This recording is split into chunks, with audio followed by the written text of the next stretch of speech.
2006-2007, GTZ. Et à partir de 2008, je m'investis dans ce concept qui est la RSE, en me disant, bon, je vais essayer de lancer une initiative,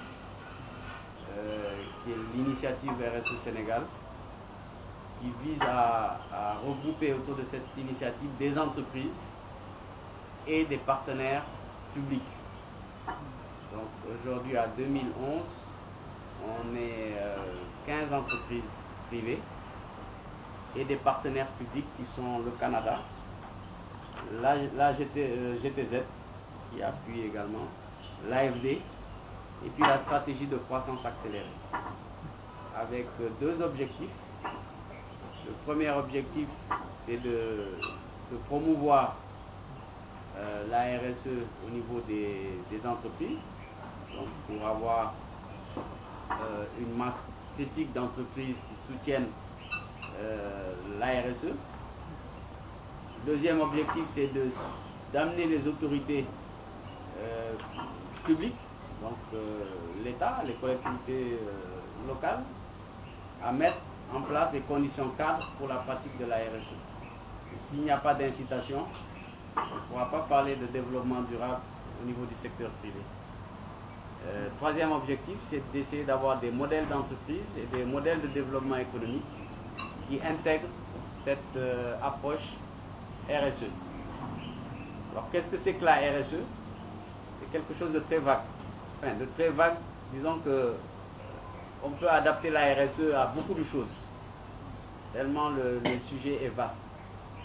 Mais ma conception à moi, et par rapport aux enjeux que je connais des entreprises,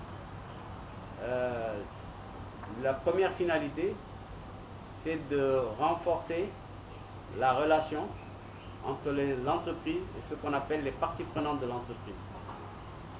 Et il y a beaucoup de parties prenantes dans l'entreprise. Vous-même ONG, vous êtes une partie prenante de certaines entreprises.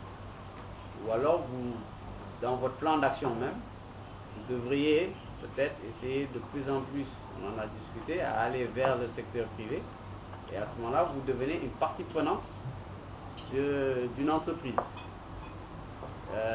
L'État aussi est une partie prenante de l'entreprise. Les travailleurs sont une partie prenante de l'entreprise. Or, aujourd'hui, le contexte social fait que on perd des valeurs de plus en plus. On est dans une société où on perd les valeurs dans la relation dans nos relations même nous-mêmes.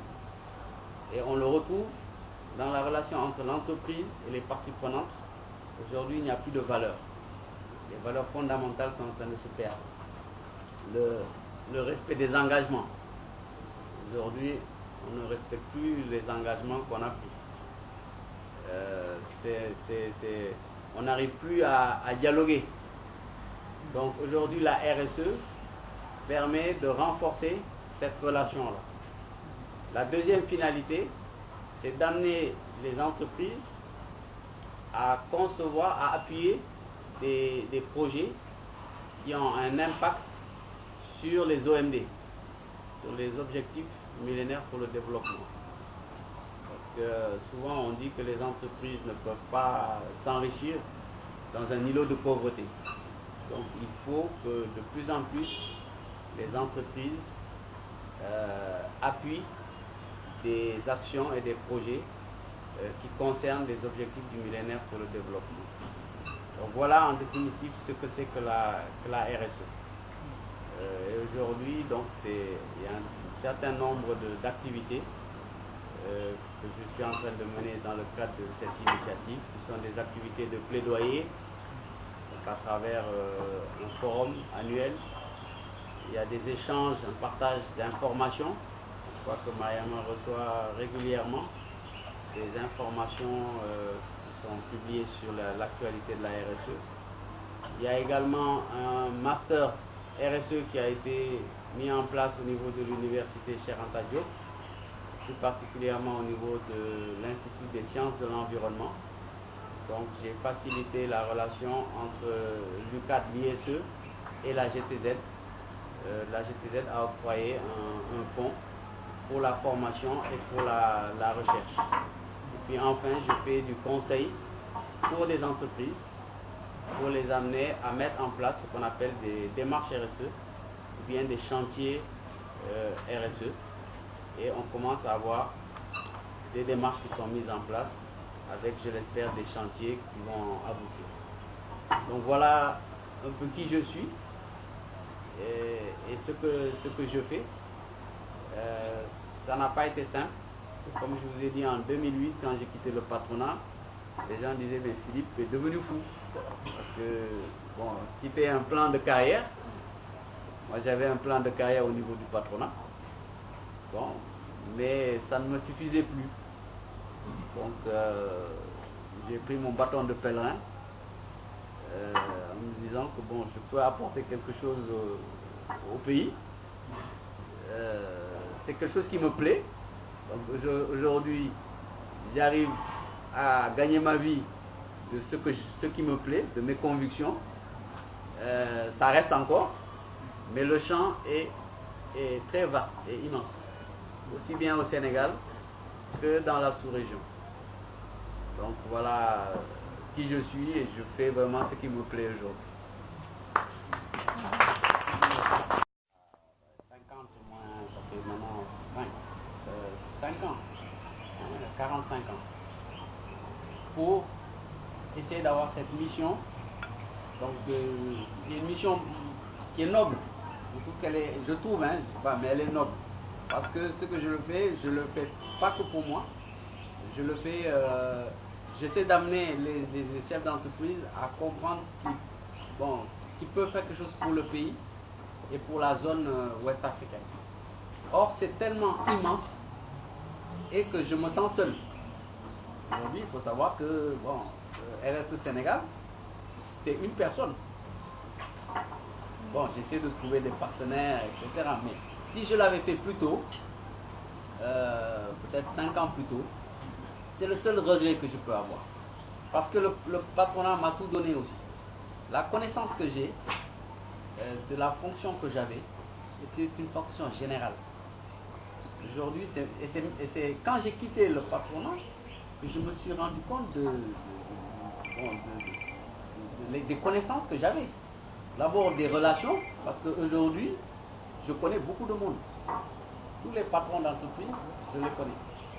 Et je sais qui est qui. Je peux dire, et ils me connaissent. Au niveau des pouvoirs publics, je connais beaucoup de monde. Il n'y a que les gens du PDS que je ne connais pas bien. Peut-être avec... voilà. Hein, mais je connais beaucoup de monde. Donc, le seul regret que je peux avoir, c'est vraiment de ne pas être parti plus tôt.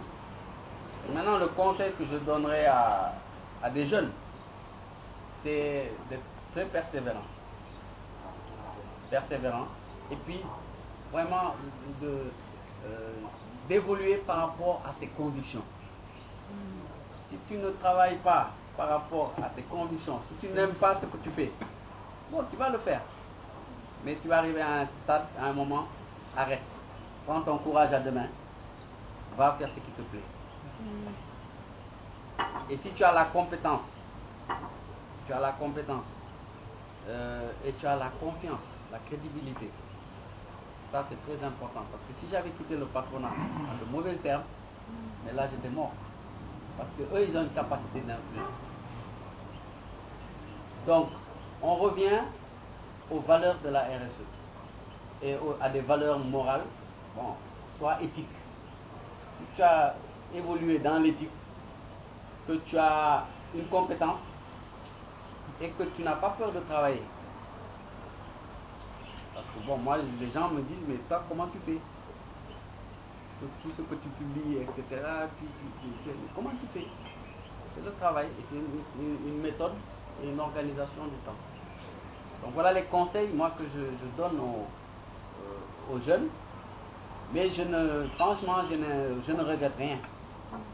De mon parcours professionnel, je ne regrette rien. La seule chose, c'est peut-être partir plus tôt. Ok. Merci. tu rentres dans le réseau, c'est ouvert. Tu soutiens, et maintenant, moi, je te travaille pour t'expliquer c'est quoi la RSE et qu'on progresse ensemble. Voilà la stratégie que je conseillerais à des ONG. Surtout que vous avez, bon, si je prends moi-même ici au Sénégal, dans le secteur privé, les gens ne vous connaissent pas. Wetland ne vous connaît pas. Vous ne connaissez pas d'entreprise qui m'ont parlé de Wetland. Donc c'est bien, ça veut dire que vous êtes nouveau. Vous voulez une approche, expliquer, voilà un peu. Et puis bon, maintenant je suis vraiment très ému parce que vous avez parlé de mon père sans que. Et vraiment, tout à l'heure je vous demandais, mais comment vous l'avez. Je ne suis pas très intelligent. Ça, ce sera la deuxième partie. Ah ouais. Avant les entreprises, jusqu'à présent, elles font beaucoup plus de social, interne, en interne. Donc les actions de RSE avant étaient beaucoup plus orientées sur les travailleurs, les collaborateurs. Hein, et dans l'évolution, puisque en plus aujourd'hui on a une norme internationale sur la RSE qui est la norme ISO 26000 qui a été publiée en novembre 2010. On a souhaité dans les travaux du groupe étendre le concept, enfin la terminologie au sociétal, parce que ça donne vraiment un volet plus fort à l'engagement communautaire. Et c'est ce que l'on attend des entreprises, c'est aussi qu'elles puissent vraiment contribuer au développement communautaire, à la lutte contre la pauvreté. Donc c'est juste un problème de terminologie. Hein. Donc aujourd'hui, bon, il y a toujours, on parle toujours certains disent. C'était limité en interne. En interne. Parce que il faut savoir que bon, même moi, hein, jusqu'en 2000, je pense que le Code de l'environnement en 2001 a donné une nouvelle impulsion ici au Sénégal. Mais avant, les gens se limitaient à l'entreprise uniquement, hein, au mur aux enceintes. Les aspects de prise en charge environnementale ou de relation avec les riverains, avant en 2000, ce n'était pas la préoccupation de l'entreprise. Or aujourd'hui, c'est un élément fondamental. D'où, donc on demande à l'entreprise de prendre en compte la société de manière globale. Dans la société, c'est les parties prenantes externes, c'est l'université qui est aussi une partie prenante, c'est les riverains, c'est la nation. Donc voilà pourquoi aujourd'hui on parle plus de responsabilité sociétale d'entreprise. Je vous informe qu'il y a un groupe, on est en train de constituer un groupe, on va appeler des groupes d'experts, qui viennent d'acteurs différents, donc entreprises, société civile, État et milieu académique. Vous essayez de voir peut-être un groupe de 20 experts qui va réfléchir à vraiment toutes les questions qui sont liées à l'évolution de la RSE au Sénégal. Hein, donc au niveau stratégique, comment favoriser le dialogue là entre multi-acteurs. Donc ça va se faire sous le couvert de l'ISE, de l'UCAD, certainement avec la SCA, la stratégie de croissance accélérée. Donc ça va être un cadre, parce que jusqu'à présent, il n'y a pas de cadre qui existe pour réfléchir et faire évoluer la RSE au niveau national. Et il y a beaucoup de chantiers, par exemple les incitations, etc. Ça, c'est le premier aspect. Le deuxième aspect, c'est quand on parle de...